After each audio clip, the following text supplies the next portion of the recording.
Hello दोस्तों, नहर्स world में आपका स्वागत है। आज हम वॉर मशीन मूवी पर एक्सप्लेनेशन करेंगे। ये 2026 में रिलीज हुई थी। तो और देर ना करते हुए चलिए सीधे वीडियो की ओर बढ़ते हैं। कहानी अफगानिस्तान में एक मिशन पर जा रहे एक मिलिट्री टैंक से शुरू होती है। अचानक जब टैंक सड़क के बीच में रुक जाता है तो हमारा हीरो जैक गुस्से में ट्रक से उतरता है और पूछता है, टैंक किसने रोका? दूसरी तरफ से एक सैनिक बाहर आता है और कहता है, क्या हुआ? अगर तुम्हें इतनी परेशानी हो रही है तो रुको। वे बहस करने लगते हैं, लेकिन थोड़ी देर बाद हमें पता चलता है कि वे सिर्फ मजाक कर रहे थे। वे असल में सगे भाई हैं। सच तो ये है कि जैक के भाई ने जानबूझकर टैंक को नुकसान पहुंचाया ताकि वे रुक सके। जब जैक टैंक ठीक कर रहा था तो उसके भाई ने उससे कहा, हम यहाँ क्या कर रहे हैं? हम दोनों रेंजर ट्रेनिंग पूरी करके रेंजर बनने का सपना देखते थे। मैंने सब कुछ चेक किया और ट्रेनिंग जून में शुरू होने वाली थी, 2 महीने बाद। हम दोनों ट्रेनिंग पूरी करके एक साथ रेंजर बन सकते थे। जैक जवाब देता है, तुम क्या कह रहे हो? मैं बूढ़ा हो रहा हूँ और मैं वो ट्रेनिंग पूरी नहीं कर सकता। उसका भाई जवाब देता है, मैंने ज़रूरतें चेक की और हम दोनों उस ट्रेनिंग के लिए क्वालिफाई करते हैं। जैक मान जाता है, ठीक है, अगर तुम चाहो तो देखते हैं।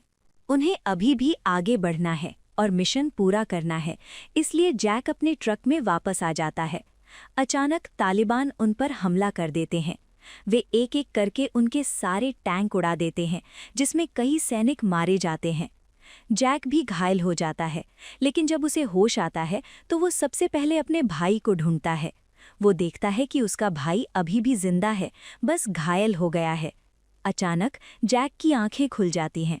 इस समय वो कई सैनिकों के साथ एक बस में बैठा होता है। और वैसे भी फिल्म की शुरुआत में दिखाए गए सीन को लगभग 2 साल बीत चुके हैं, लेकिन जैक अभी भी उस हादसे को नहीं भूल पाता। उसे अभी भी अपने भाई की बहुत याद आती है। यहाँ हमें पता चलता है कि जैक अपनी रेंजर ट्रेनिंग पूरी करने के लिए कोलोराडो आया है। जाहिर है, उसने अपने भाई से वादा किया था कि अगर वो वहाँ नहीं भी रहा तो भी वो अकेले ही उसका सपना पूरा करेगा। कई सैनिक अलग अलग शहरों से रेंजर बनने आए हैं। कैप्टन उन्हें बताता है कि उनके पास सिर्फ 4 हफ्ते हैं। इन 4 हफ्तों में उन्हें खुद को साबित करना है और अपनी ट्रेनिंग पूरी करनी है। आखिरी हफ्ते में उन्हें एक मिशन पूरा करके लाइन पार करनी है। अगर वे सेफ तरीके से लाइन पार कर लेते हैं तो उन्हें रेंजर्स बना दिया जाएगा। इसके बाद सबकी ट्रेनिंग शुरू होती है, जो पहले हफ्ते से शुरू होती है। जो ट्रेनिंग में फेल हो जाते हैं उन्हें अलग करके घर भेज दिया जाता है। जैसे जैसे हफ्ते बीतते हैं, मिशन फेल होने की वजह से एक एक करके सैनिकों को हटाकर घर भेजा जाता है। ट्रेनिंग पूरी हुए लगभग 2 हफ्ते बीत चुके हैं और तीसरा हफ्ता शुरू हो गया है, लेकिन जैक ने अभी भी किसी सैनिक से कांटेक्ट नहीं किया है। वो सिर्फ अपनी ट्रेनिंग पर फोकस कर रहा है। वो इतना फोकस कर रहा है कि दूसरे सैनिक भी उस पर ध्यान देने लगते हैं। एक दिन स्मिथ अपनी टीम से पूछता है कि ये आदमी कौन है। तब वेलोरिना उसे बताती है कि वो अपनी टीम के साथ अफगानिस्तान में एक यूनिट को बचाने गई थी, लेकिन तालिबान के हमले में उसकी पूरी टीम मारी गई, यहाँ तक कि उसका भाई भी मारा गया। खबरों में कहा गया कि उसने अपने भाई को 10 मील तक कंधों पर उठाकर बेस तक पहुंचाया और इसीलिए उसे सिल्वरमैन अवार्ड दिया गया। ये सब सुनकर स्मिथ खुद को रोक नहीं पाया और उससे पूछा कि अफगानिस्तान में क्या हुआ था, लेकिन जैक ने कोई जवाब नहीं दिया। उसी समय स्मिथ के टीम लीडर जेकब ने उसे डांटना शुरू कर दिया। उसने उससे कहा कि तुम उससे ये सवाल ऐसे नहीं पूछ सकते, उसने बहुत कुछ खो दिया है और उसे ये बात दोबारा मत दिलाओ। फिर हम न्यूज़ में देखते हैं कि नासा ने एक एस्टेरॉयड खोजा है। नासा का कहना है कि ये पृथ्वी के एटमॉस्फेयर से गुजरने वाला है।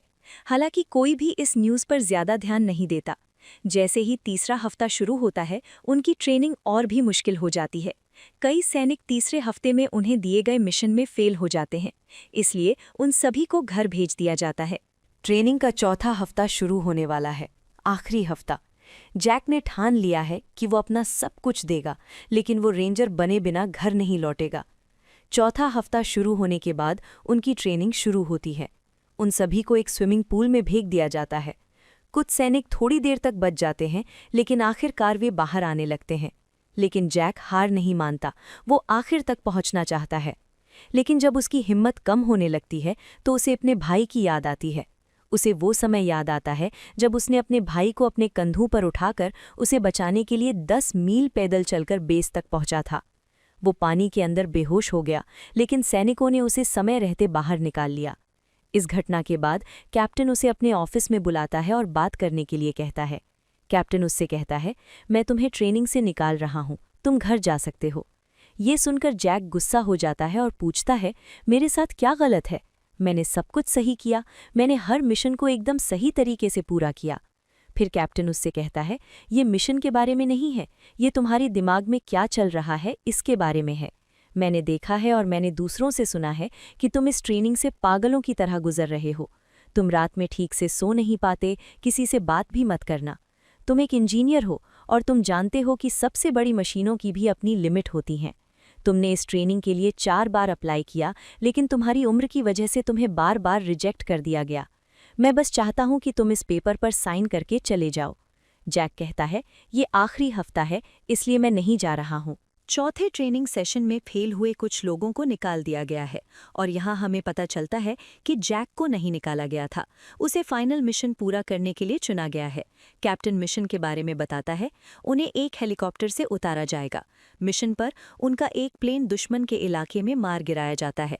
रेंजर्स को उसकी जांच करने और उसे रिकवर करने का काम सौंपा जाता है।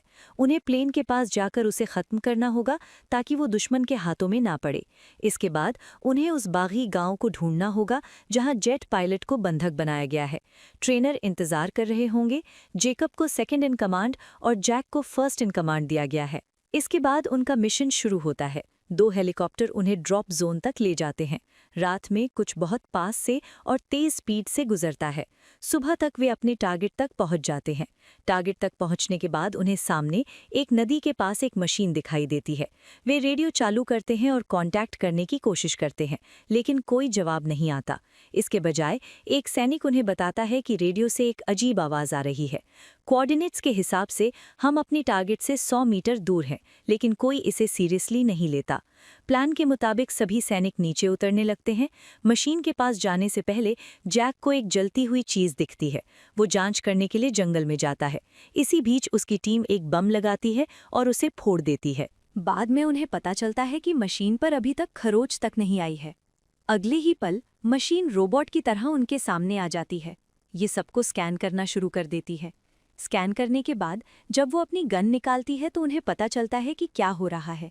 सभी भागने लगते हैं, लेकिन एक एक करके मशीन उन पर गोली चलाना शुरू कर देती है। वैलोरीना को टारगेट किया जाता है, लेकिन जैक उसे बचाने आता है।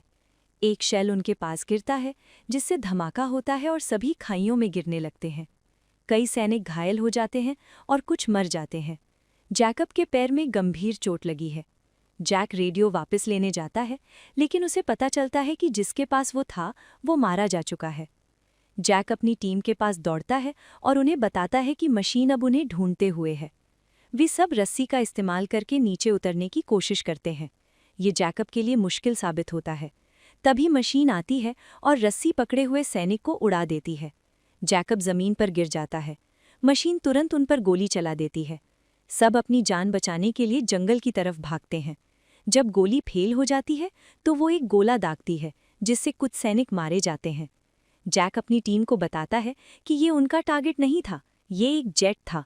उन्होंने कुछ गलत किया और नुकसान पहुंचाया और अब ये बदला ले रहा है। थोड़ा आगे उन्हें एक नदी मिलती है।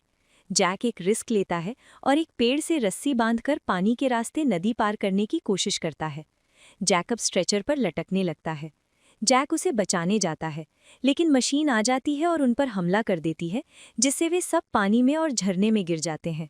उसकी टीम के सिर्फ 6 सदस्य ही बचे थे। गांव पहुंचने पर उन्होंने पाया कि वहां सब कुछ जलकर राख हो गया था। उन्हें एहसास हुआ कि ये आसमान से गिरा है। जैक ने अपने साथियों से कहा कि उन्हें जल्दी से टैंकर ठीक करने की ज़रूरत है। जब उन्होंने टैंकर स्टार्ट किया तो वो आसानी से स्टार्ट हो गया। तभी क्या उन्हें पता चला कि मशीन पास में ही है। स्मिथ असली एम्यूनिशन इकट्ठा करने लगा, लेकिन मशीन ने उस पर हमला कर दिया और उसे मार डाला। जैक टैंकर के अंदर गिर गया और वैलोरेना टैंकर लेकर भाग गई। जैक ने पहाड़ पर अपनी गन चलाई, जिससे मशीन पर पत्थर गिरने लगे। वैलोरेना भी मारा गया और टैंकर एक पत्थर से टकरा गया। जब जैक को होश आया तो उसने देखा कि उसकी पूरी टीम मर चुकी है और सिर्फ जेकब बचा है। जैक चुपचाप जेकब को अपने साथ लेकर जाने लगा। जेकब ने उसे बताया कि हर चीज में कोई ना कोई कमजोरी होती है। जैक ने मशीन के ऊपर एक छोटा सा छेद देखा जिससे भाप निकल रही थी। जैक को एक आइडिया आया। वो जेकब को एक पेड़ के पास बैठाकर अकेला माइनिंग एरिया में चला गया। वहां उसे एक जेसीबी दिखी। उसने मशीन को खींचने के लिए आसमान में एक फ्लेयर छोड़ा। जैसे ही मशीन वहां पहुंची, जैक ने उसे ब्लास्ट कर दिया। जैक ने जेसीबी को लाकर दीवार से सटा दिया। ऊपर वाली मशीन स्टार्ट हो गई और उस पर छोटे छोटे कंकड़ गिरने लगे। जैसे ही कंकड़ अंदर गए, मशीन लाल हो गई और जोरदार धमाके के साथ फट गई, जिससे मशीन खत्म हो गई। फिर जैक ने जेकब को अपने कंधों पर उठा लिया और बेस की तरफ चलना शुरू करता है। जेकब को अपने साथ लेकर वो रेंजर्स की आखिरी लाइन पार करता है और वे दोनों रेंजर्स बन जाते हैं। कैप्टन उसके पास आता है और उसे बताता है कि मशीनें हर जगह बिखरी हुई हैं। एस्टेरॉयड अलग अलग जगहों पर गिरे हैं। जैक बताता है कि मशीन को कैसे खत्म करना है। कैप्टन उसे मशीनों को खत्म करने के लिए यूएस आर्मी रेंजर अवार्ड देता है। अपनी टीम को लीड करने के लिए कहा गया। जैक और उसकी टीम एक मिशन पर निकल पड़ी और यहीं पर फिल्म खत्म होती है। अगर आपको वीडियो पसंद आया तो लाइक करें। अगर आप चैनल पर नए हैं तो प्लीज़ सब्सक्राइब करें। तो मैं आपसे अगले वीडियो में मिलूंगा। तब तक अपना ख्याल रखना।